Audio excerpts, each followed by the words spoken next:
What's going on, trap enthusiasts, and welcome back to our channel. And yes, the title is correct. I just went undefeated with Labrynth Fiendsmith. It was quite nice, crazy, and stay tuned because there are so many deck choices that were made with this particular deck list that are absolutely crazy, and you must see if you want to top your tournaments with Labrynth for this format especially. And I will even tell you some stuff to do post Suda. So that's gonna be really nice. And let's get to a deck profile. Starting off with one lovely and one lady. You don't really need more than one of each. It's fine. If they get banished, that's also fine because you didn't just rely on your traps and then Fiendsmith to carry you through the game. And yeah, most of the time, you also have other cards to bait out banishments from grave as well. And also, again, most of the time people are gonna focus on banishing your Fiendsmith instead, so you don't really need to run more. Ladies can be nice to draw, but lovely is an absolute brick and we never want that. And just one lady is fine. But what we run multiple of is 3 Arias.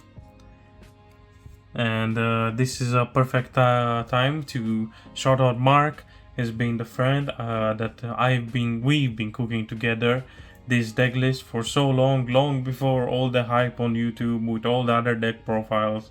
We've been there long ago discussing how everyone is licking the sauce before Waxy is burning them. And yeah, shout out to Mark.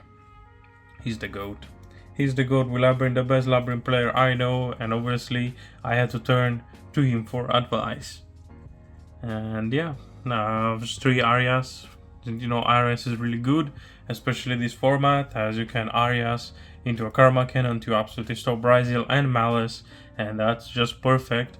The Mitsuguri Ryzil, however, they can tribute for ritual summoning face down cards, but that's just fine. Just focus on stopping the Ryzil cards if that's the issue, or you can always just deep barrier and all that.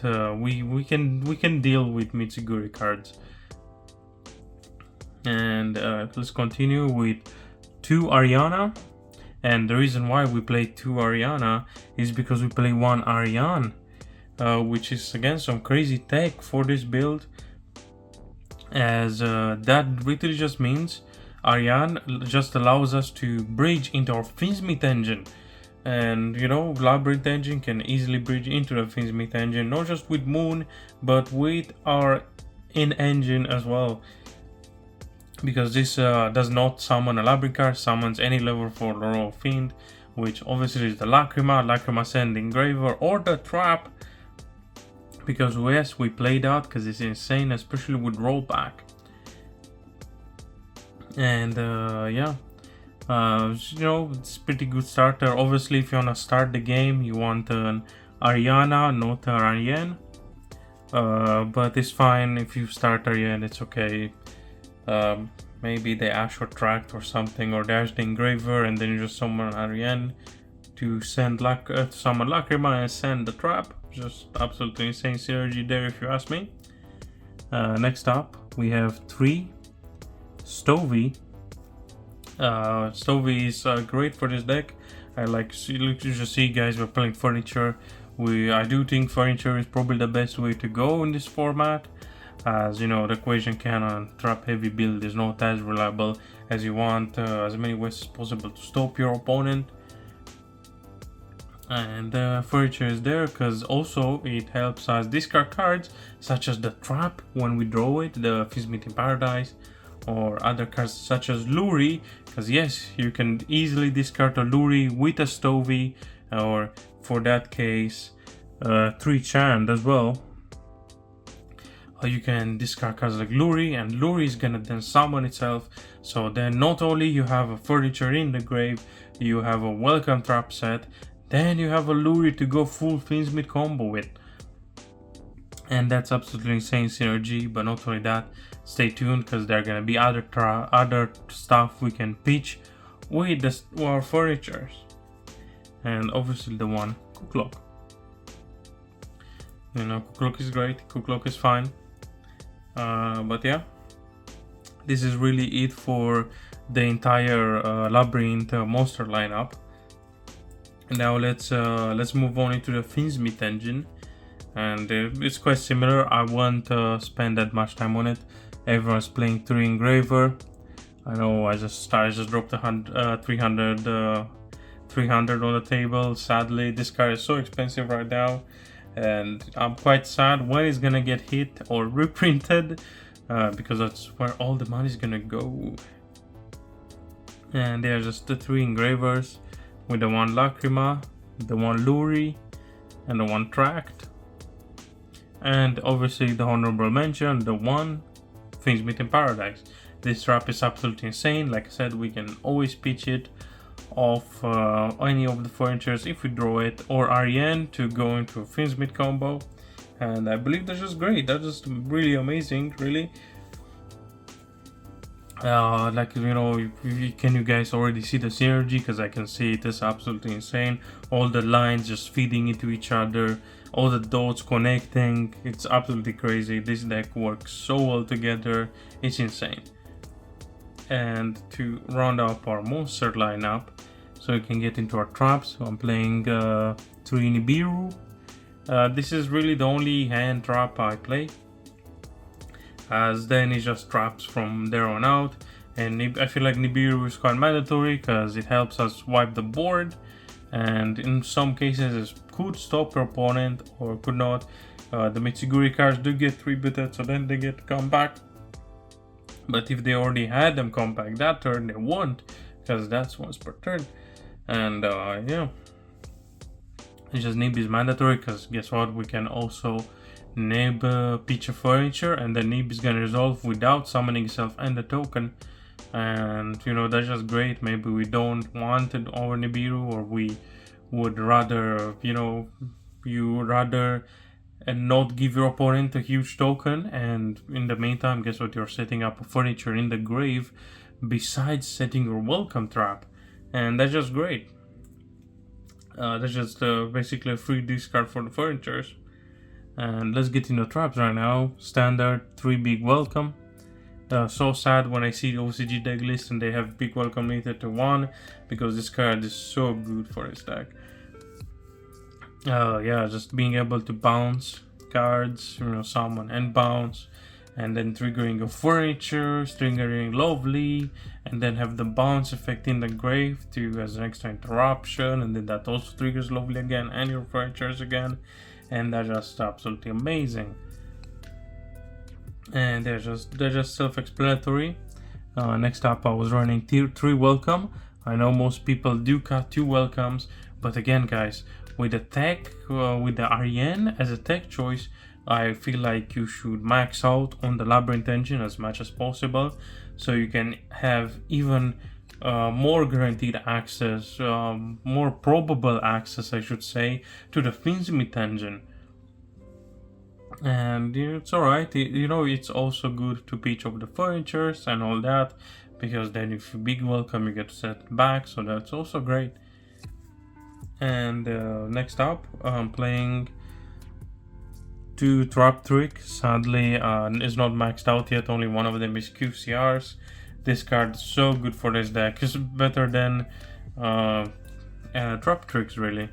And if you're curious about the trap this deck profile, check out my YouTube channel, because I also went undefeated with trap tricks. It was quite a while ago though. It was not recently, but you know, what can I say? I'm a fan of these trap decks. And I also play trap tricks as well, not only just Labrynth.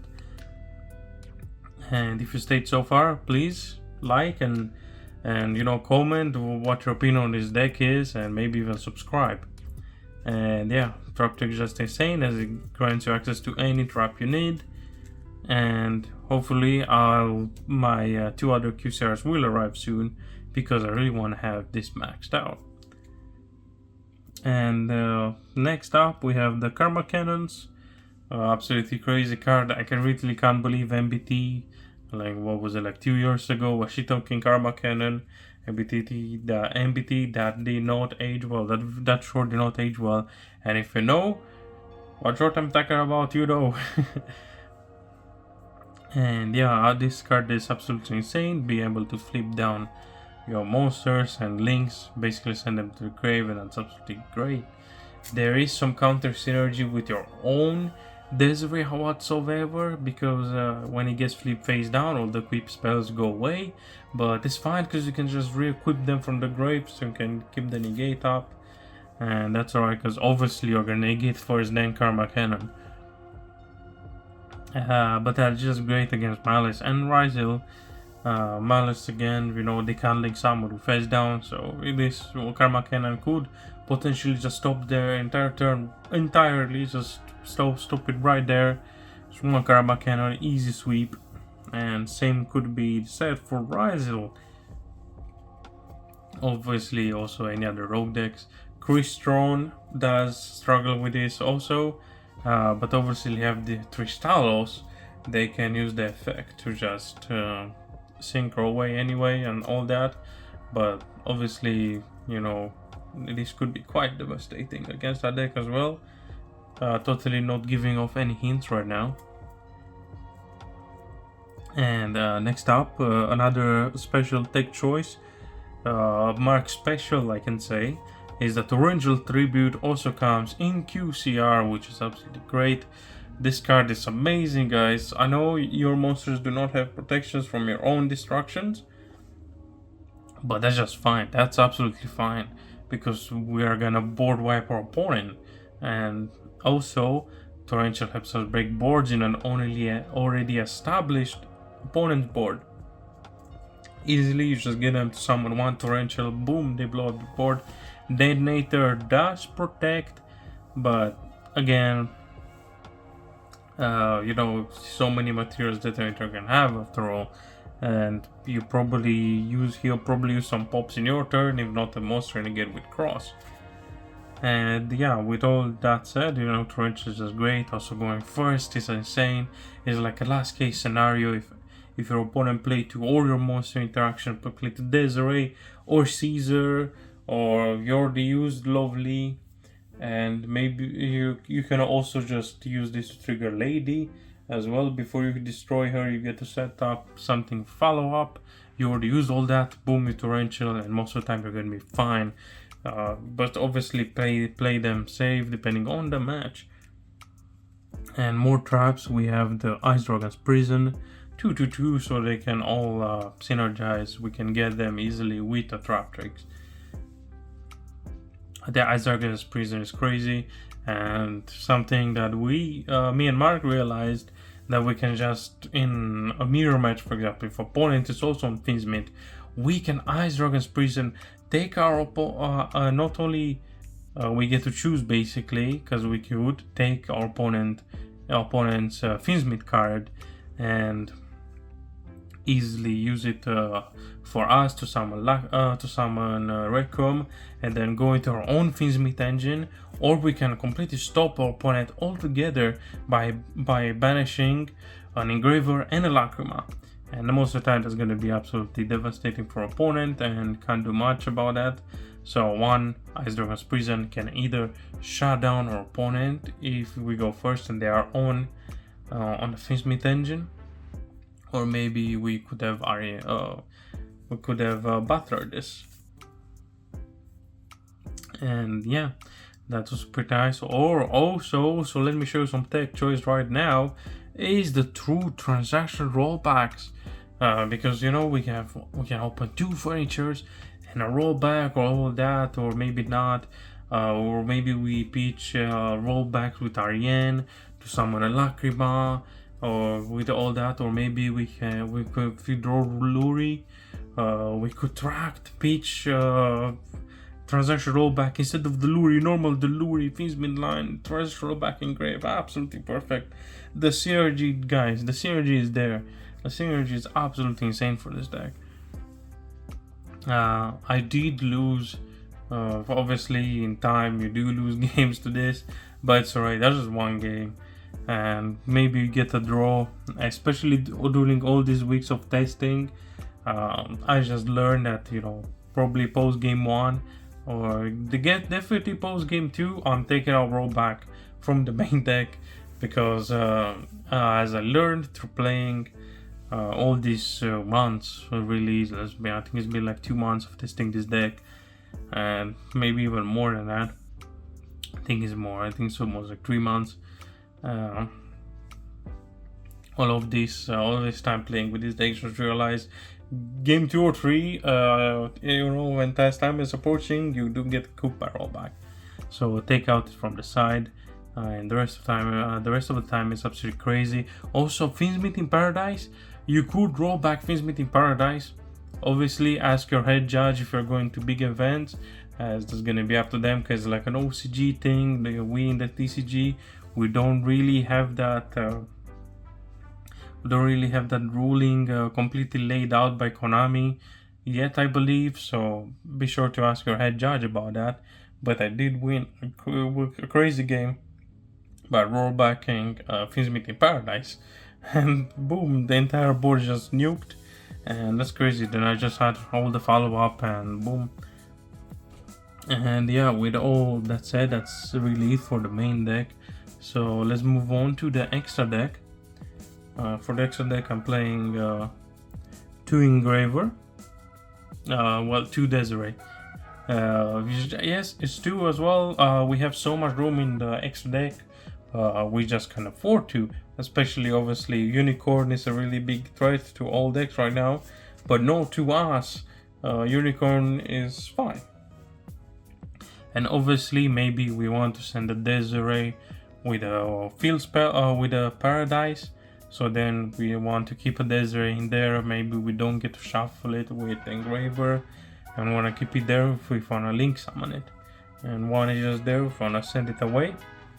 Also in the grind game, 2 Necroquip does come up a lot. There's absolutely a crazy amount of times Necroquip comes up, going second. Also, if you have Engraver and Lacrima on the field, a Necroquip helps you turn one of them into a dark for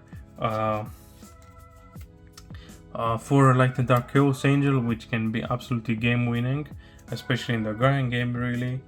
After you stop your opponent, then you just follow that up with a Chaos Angel on top of it. That just GG's, really.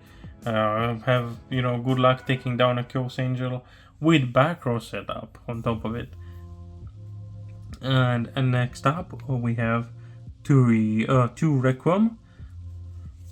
Again, most of the time, some people do always be still Requiem, because most players only have 1.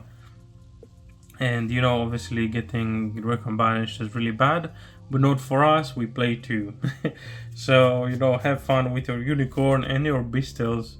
You better not keep them for Requiem or Desiree or something like that, because we got them backed up in the extra deck. And next up, 1 sequence. I just need the 1, really. You don't need more. It's like whatever, they're probably gonna Unicorn this away, and that's like whatever. Okay, you don't have access to Desiree. That's not the end of the world, as you can still make Caesar. And obviously, again, used your Fiendsmith Bodish to make Chaos Angel. And next up, just more Fiendsmith stuff. We have 1 Moon. Again, if you don't have access to Ariane, or maybe you have a Stovey, you have an Arias, or any other Labrynth monster, go turn them into a Moon so you can make Requiem. And next up, for some Xyz, 1 Titan. Titan has been so good for me. These past tournaments absolutely carry. It's been the GOAT, really. If your hand looks really bad going second, just get a monster out there, Titan over it, and then set your back row, and you're fine. This really just absolutely Detonator just gets cooked by Titan. He's gonna force them to go battle phase. And next up, maybe you have 2 Force on the field and you make Baguska to survive more turn. Maybe you get Purule or follows. They don't really hurt that much, really, as you don't go insanely that much in your extra deck. You could just set some traps and pass. but maybe you get Shifter, but even with Shifter you don't really get hurt that much. Who knows, maybe you say something is absolutely devastating, something absolutely wrong, then you can make Baguska. And next up, just one SP, because again, Necro Quip, we can easily use Necro Quip as an extra deck material for SP to banish. And one Mudcracker to Reborn. Follow that up with one Underworld Goddess to get away over those towers out there. Yeah, this is very nice. What can I say, really? They could do some work, especially that now we got some new cards like the Link 4 in Bao something. I can't really pronounce that. I'm definitely looking to get my hands on that so I could play it in the extra deck, because I feel like that's absolutely insane. Could probably cut the Baguska for it, because I feel like Mudcracker, SP and Goddess are really nice and they do come up. Mudcracker again can also discard one, so you can discard your traps. Next up for the side deck, I chose Take, and it carried me really. It's 3 Purulia. I don't have follows. These could probably have been follows, but I had Purulia. Purulia still cooks Rizes really, so it's fine. It did come up, and also cooks some random rogue decks out there. Obviously the 3 mandatory lands, yeah. Just for the Malice hate, and following that up with 2 Drawl. Drawl was really nice. It only played 2, mainly because of extra deck space and all that. Side deck space, I mean. 2 is fine. It did come up a few times as the more hand drops, because most of the time if you follow a Drawl by a Nibiru, you're kind of cook your opponent, because those are some 2 really high impact hand traps and it's quite hard to play through them. And for some nice choices, when I go first, I side in the Labrynth, as you know, that not only gives our Labrynth spell traps a pop, that also means that when we activate a non-Labrynth card on the resolution, we can bring back an Engraver, not just our Labrynth monsters, but Engravers as well, Requiem, because yeah, Requiem, you can only link summon him once per turn, so his summon effect is not once per turn, it's just link summon, it's once per turn. And it's quite nice that you can just reboard your Fiends from grave.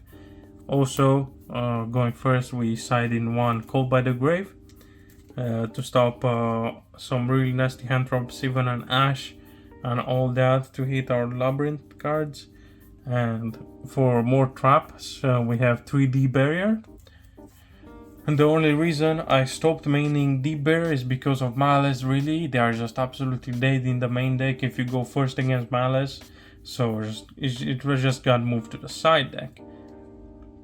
And something that's absolutely some crazy tech choice and absolutely cooks is the Mischief of the Gnomes. This card is absolutely insane, just absolutely crazy. You can pitch it with furniture, you can pitch it with Ariane and all that, pitch it to the grave. It's still gonna use her effect, because not only that, not only has a on-field effect, has an activate effect, it has an trap effect in the graveyard. And that's absolutely insane, and it's just synergizes perfectly with the furnitures, like I just said. And it did cook Rizal quite a lot. It's good luck playing, because most of the time they're gonna search the Rizals, and because of the way the ruling works with Mischief of the Gnomes, even though they add cards after we Mischief of the Gnomes them, they are still considered to have 1 level lower because of how privacy rulings work. And that's absolutely crazy. And like I said, Rizal most of the time searches their extenders, and we can cook them on that. Good luck making rank 4 so when your monsters start level 3 onlys, so have fun with that. And yeah, that was really it for the extra deck. And if you guys got it this far, you guys have absolute chads. Maybe you want to see me do some test hands or some play tests and all that, just let me down below, let me down in comments, because if this video let's say if it gets 200 likes, I'll do that. And with all that said, Casus, signing out. Thanks for watching.